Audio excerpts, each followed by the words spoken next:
Praise, glory, and honor be to God. Welcome to day 5 of the 30-day no meat challenge. Now, if you haven't already done so, go to YouTube and follow our Food and the Word Network YouTube page. On our Cooking with Kina segments, we share a lot of great recipes. Amen. So let's go ahead and get started. Our scripture from today is going to be coming from Proverbs chapter number 3, verse 6 in the NLT version. And our topic for today is His will. So the word says that seek His will in all you do, and He shall show you which path to take. So it says, seek God's will in all that you do, and He shall show you which path to take.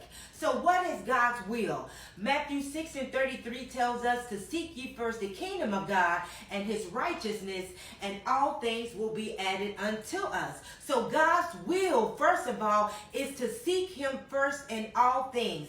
But so many times we don't seek God first. We tend to do things on our own, and then we want God to stamp His a blessing and approval on what we do. So we should seek God in all things. God, what is your will for as my relationships? What is your will for as my career? What is your will for as ministry? So many times we struggle with our will versus God's will. For example, God's will may be for you to be a doctor, but you want to be a lawyer. So you're struggling with your will and God's will, and it's not lining up because it's not God's will for your life. So we're going to go ahead and start with our food. And all right, so I put my water on. I'm going to go ahead and add just a 4th teaspoon of butter to my water, and I'm going to let it come to a boil. And while that's boiling, I'm going to go ahead and cut up the apple. So I have this little apple cutter that I'm just going to press down the middle, cut it up, and then I'm going to just cut it up into a few little slices.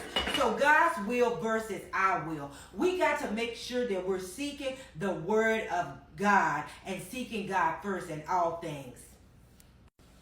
So my water has already been brought to a boil.